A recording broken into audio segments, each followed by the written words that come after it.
No news only views. दर्शकों, हम आपको बता दें, जबलपुर में मां की आराधना के सिद्ध शक्ति पीठों में बूढ़ी खेरमाई का भी एक अपना महत्व है।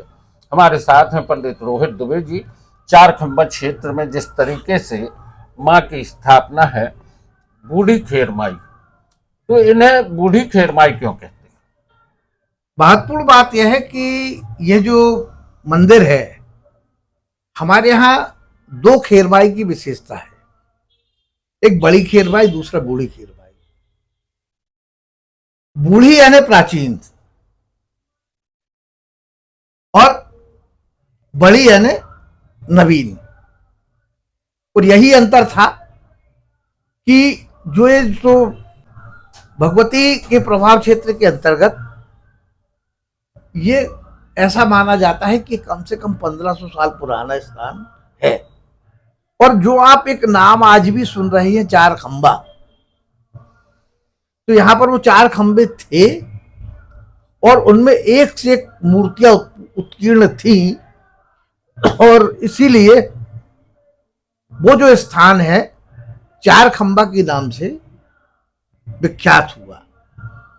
और चूंकि वो धूमावती शक्तिपीठ के रूप में था और वहां पर बलि की भी परंपरा अनादिकाल से थी।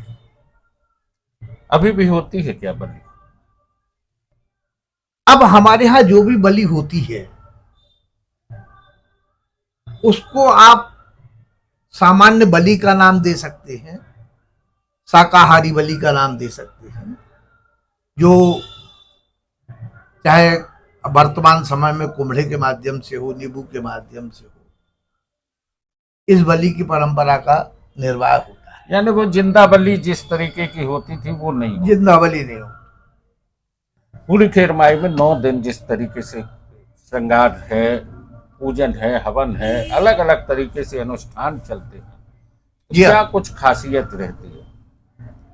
एक तो क्या है कि यदि आप इसके प्रातः काल का, मध्याह्न काल का और सायंकाल का स्वरूप यदि आप देखें तो आज भी आपको बदला हुआ स्वरूप समझ में आएगा।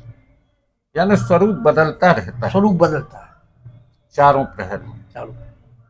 और एक विशेषता एक है कि हमारे यहाँ जो आरतियां हैं, 4 पहर की तो होती है, रात्रि में 9 बजे, 12 बजे और रात्रि में 3 बजे भी एक आरती होती है।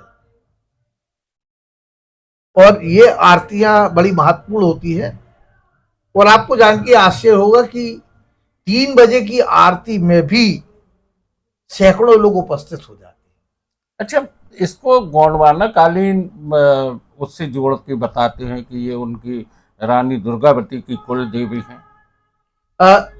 देखिए, किंवदंती कहीं भी हो सकती है और चूंकि जबलपुर के आसपास जितना भी साम्राज्य स्थापित था वो रानी दुर्गावती का था, गोंडवाना काल था और उनके गोंडवाना काल में बलि परंपरा का ज्यादा महत्व था और उसी के पहले पिंडारी भी थे। हाँ, पिंडारियों का भी एक बड़ा वर्ग रहा है इधर। तो वो जो थे वो ऐसी शक्ति को ज्यादा महत्व देते थे और धूमावती का आशा यह है कि जो किसी को शांत ना रहने दे, जो हमेशा उत्तेजित करे। और चूंकि वह बूढ़ी खेरमाई के रूप में थी तो उसे क्या है कि इस क्षेत्र की आराध्या और एक रक्षिका के रूप में, रक्षा करने वाली देवी के रूप में यहाँ पर उसको महत्व दिया गया था। आज भी रक्षा करती, आज भी रक्षा करती। जागृत स्वरूप में आपने देखा होगा कई बार कि कुछ उत्पात होते हैं, कहीं कुछ घटनाएं होती हैं तो देवी का स्वरूप उस तरीके से रौद्र हो जाता है। संयोग की बात यह है कि विगत 50 वर्षों में, चाहे वो कोरोना काल हो, उस समय भी हमारा जुलूस जो था उसी आन बान शान के साथ निकला कि जो पहले निकला करता था। और जहां तक व्यवस्था की बात है तो वह व्यवस्थापक या प्रबंधक होने के बाद भी कोई व्यवस्था नहीं करता। माँ सब करती। वो सब अपने आप व्यवस्था जुलूस से लेके कि जहां 5,000 से ज्यादा केवल लोग बाने पहन के चलते हों, एक एक व्यक्ति 100 50 बाने लगा लेता हो, और आज तक कोई दुर्घटना का ना होना, अग्नि झूले में बैठ के चले उसके बाद भी कहीं कोई दुर्घटना ना होना, कोई विवाद ना होना, ये भगवती की प्रत्यक्ष कृपा हम सबको दिखाई देती है, जिसके लिए जबलपुर शहर क्या मध्य प्रदेश का पुलिस बल परेशान रहता है। जितने भी अधिकारी वर्ग है वो बार बार मिलते रहते हैं कि भाई क्या होगा कैसे होगा, लेकिन उनकी व्यवस्था अपनी जगह है, लेकिन आज तक, और जहां तक सौहार्द के वातावरण का प्रश्न है, वो क्षेत्र गंगा जमुनी संस्कृति से युक्त क्षेत्र है और भगवती दोनों के ऊपर कृपा कर रही है, और वो गंगा जमुनी जो संस्कृति है वो वहां पर सुरक्षित है और आज तक कोई विवाद की स्थिति उत्पन्न नहीं होती। दोस्तों, जहाँ पर बूढ़ी खेरमाई है वहाँ पर अगर देखें तो इस समय रमजान का महीना है, अजान की आवाज़ और नमाज के स्वर भी वहाँ सुनाई पड़ते हैं और आरती की अखंड ध्वनि भी सुनाई पड़ती है। वहाँ पर घंटे घड़ियाल भजनों के स्वर गूंजते हैं, भक्ति के जस गूंजते हैं, और इन सब के बीच में माँ भगवती बूढ़ी खेरमाई अपने दिव्य स्वरूप में भक्तों को दर्शन देती है। जवारा जुलूस की एक बड़ी परंपरा है, जवारा शोभा यात्रा बोले, हालांकि यहाँ जबलपुर में जवारा जुलूस बोलते हैं। तो जवारे जुलूस का क्या एक स्वरूप होता है? जवारे जुलूस में हमारे यहाँ जवारों की संख्या बहुत सीमित रखी है, क्योंकि हमारे पास जगह थी नहीं, तो ना हम ज्यादा कलश रख सकते हैं और ना ही उतने जवारे हम बढ़ा सकते हैं अन्यत्र।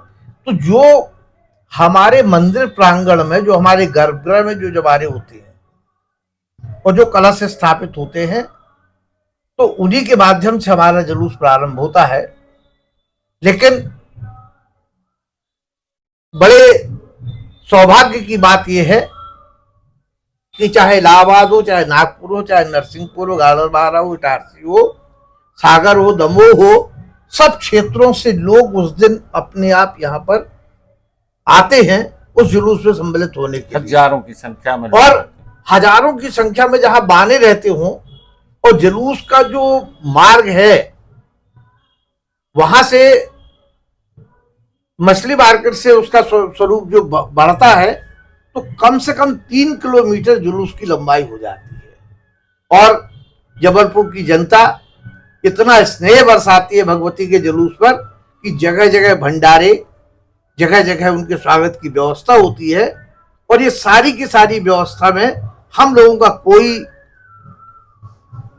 अपना कोई कुछ नहीं होता, कोई सहयोग नहीं, बस भगवती अपने आप वहां पर व्यवस्था कराती है। और आपको जान के ये भी आश्चर्य होगा कि हमारे यहाँ कोई रसीद की परंपरा नहीं है, सब अपने तरीके हाँ, से दान, कोई दान अपने आप आता है, अपने आप खर्च होता है। लेकिन भगवती की कृपा से हमको मांगना नहीं पड़ता कि हम आपसे कहें कि आप हमको ये व्यवस्था करके दे दो। दोस्तों, जिस तरीके से बूढ़ी खेरमाई के अपना एक दिव्य स्वरूप है, अपना एक महत्व है, हजारों साल पुराना उनका एक स्वरूप यहाँ पर देखने मिलता है। 4 प्रहर की जहाँ पर आरती होती है और देवी के स्वरूप लगातार अलग अलग तरीके से देखने में मिलते हैं। दर्शकों का एक बड़ा सैलाब उमड़ता है। और यहाँ पर पंचमी के दिन जिस तरीके से फूलों का श्रृंगार होता है, उसका एक अपने तरह से दर्शनीय भी है, देखने लायक है। आज की चर्चा यहीं तक। पंडित जी, आपने चर्चा की, बहुत बहुत धन्यवाद।